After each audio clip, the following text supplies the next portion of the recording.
Country Manager of Visa Myanmar, and Zayar, Head of Card and Merchant Services at CB Bank. Thank you Lilian and Zayar for joining CB Bank FinTech Festival in Myanmar. I'm very interested in the latest application by CB Bank called the Card Plus application. Now let's hear about the joint collaboration between Visa and CB Bank.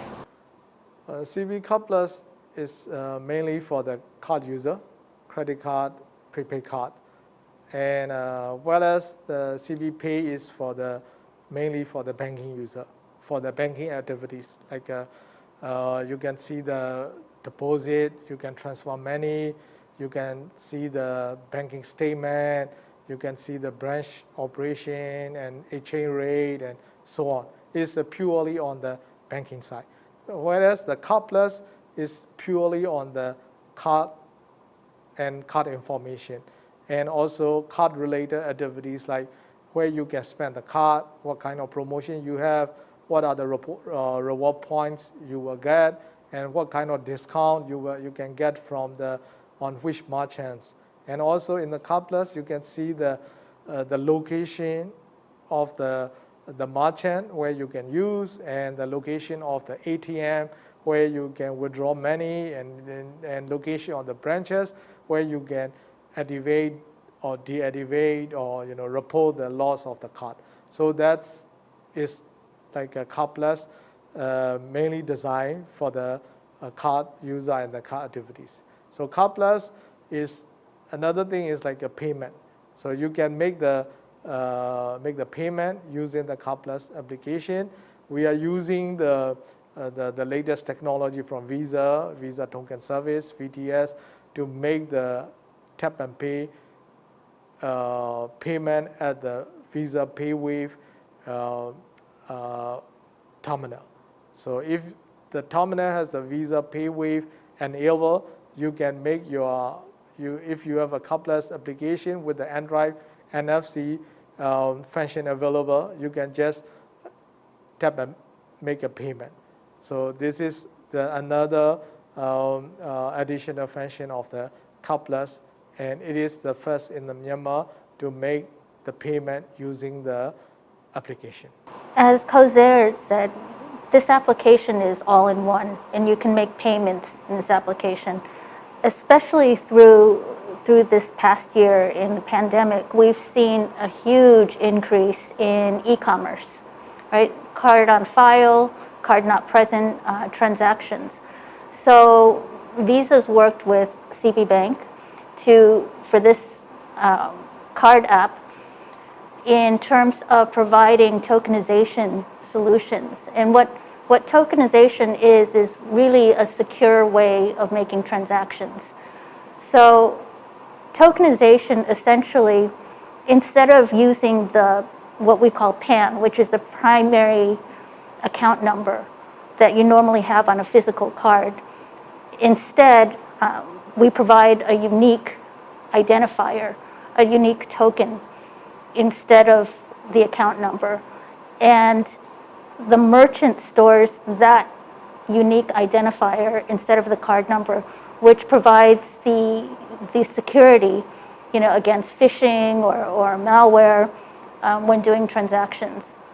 And this is it's interesting because the token goes through the normal transaction process, payment process.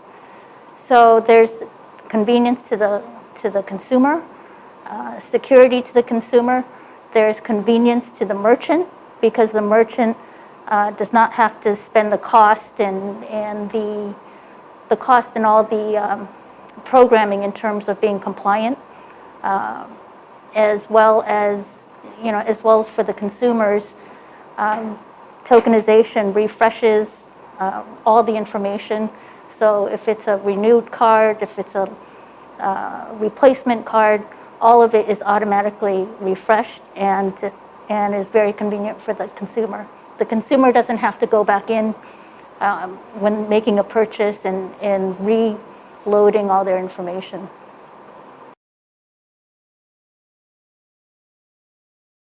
Digital card or virtual card is a very interesting subject, for this very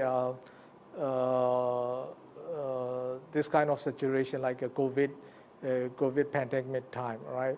So digital card or virtual card is like all about digital. Starting from card application and adding to get the card is digital. There's no physical application or no physical form or no physical visiting to branches are required. So all you need is just apply online at the CV website to get the prepaid or credit card. You fill the information online and you submit it, and then you download the Card Plus. And when you download the Card Plus and register, your card appear or display in the Card Plus. So it is fully digital. So it's like you receive the card in app, not physical. You don't need to go to branches to get the physical card, or your card will be displayed in application. This is a Card Plus application, and you can see the card number and put in the OTP and CVV2 and expiry date. So you can get all the required card information for the e-commerce transaction. You need to do is you just need to put the OTP for the security reason. The OTP we will send to a registered phone number when you apply the card. So then this is for the e-commerce transaction. For face-to-face or at the POS transaction, what you just need to do is you just need to bring your Android phone and just tap on the POS, and at where the Visa PayWave is, not only e-com, also in the POS transaction, also the ATM transaction as well, as long as there's a Visa acceptance there. So there's a very wide usage. There's no difference with the physical card, but it's a more convenient, more secure, because card numbers are marked, and you can only get the card number and expiry date and CVV2 by putting your OTP. Without OTP, you will not see the card number.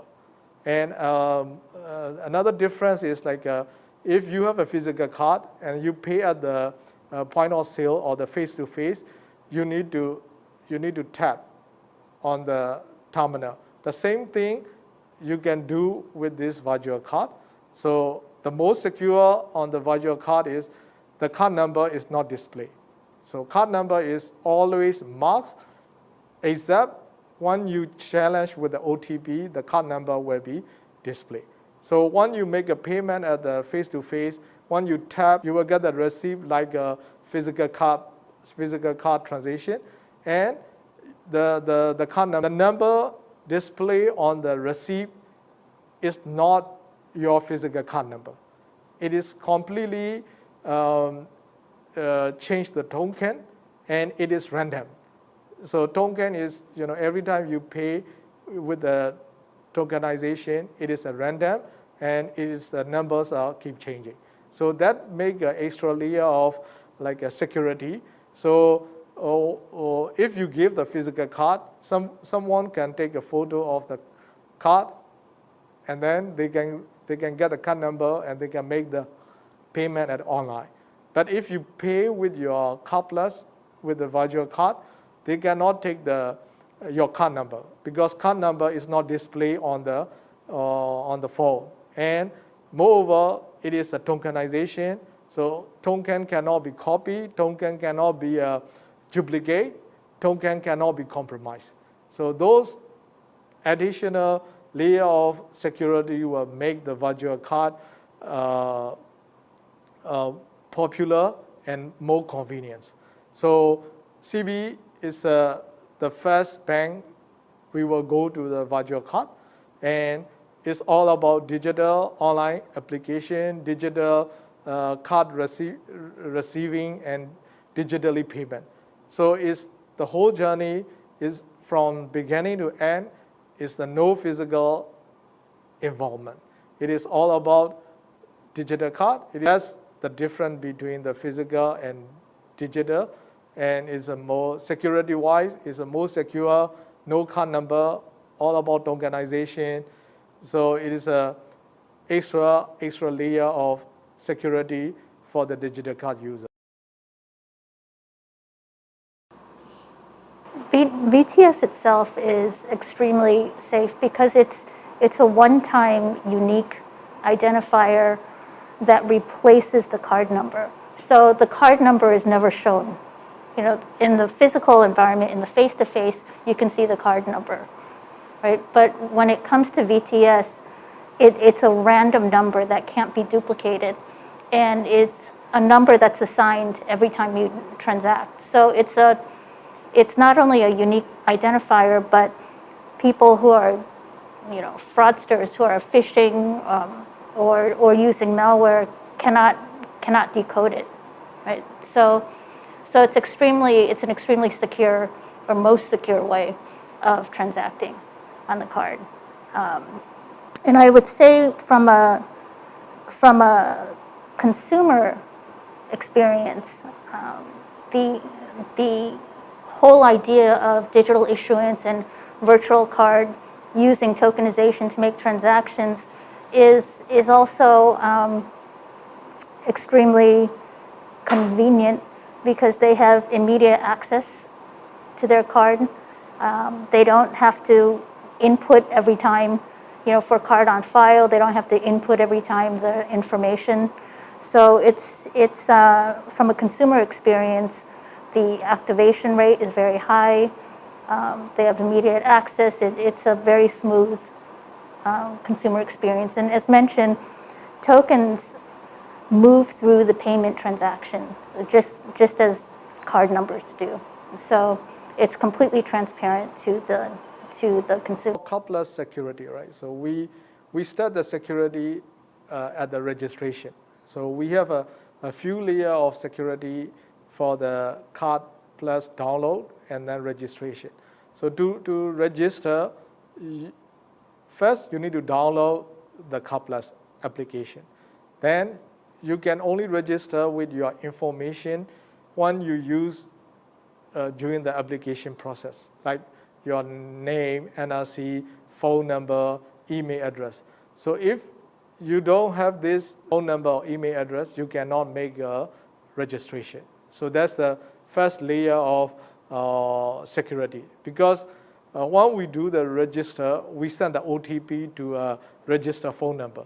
So if you are trying to register someone else's account, and then the OTP will only send to a register number. So if you don't have a register phone or register SIM card, you will not get the OTP.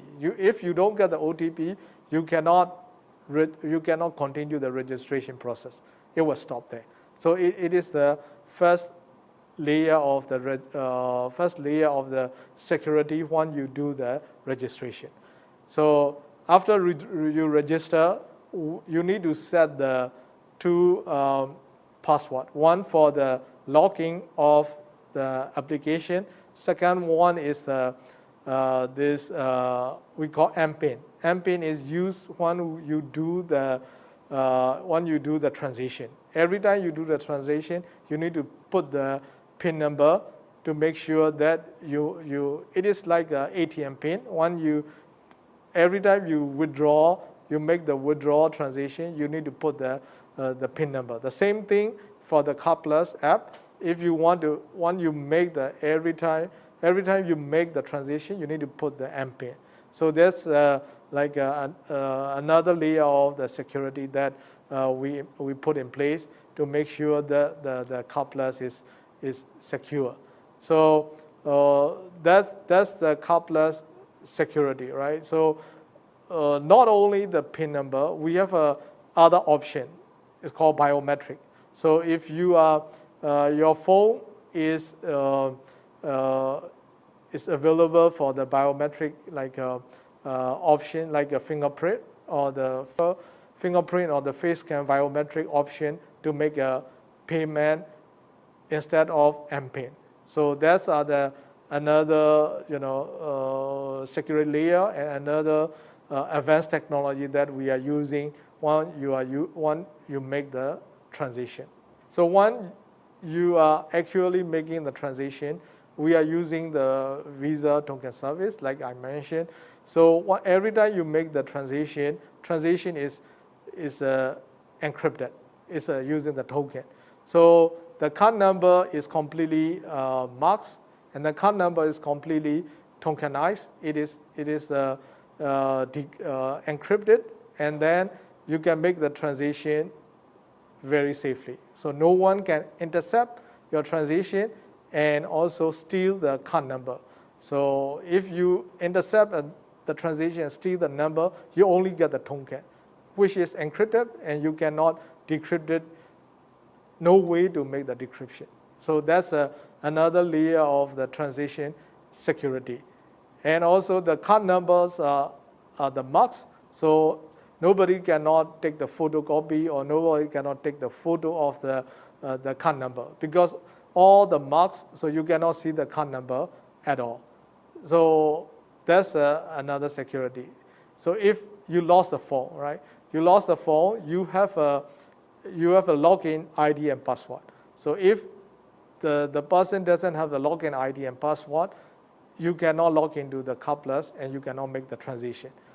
So even if something like you leave the phone open with the login, with the open application, cannot see the card number, and second, they cannot make the transition.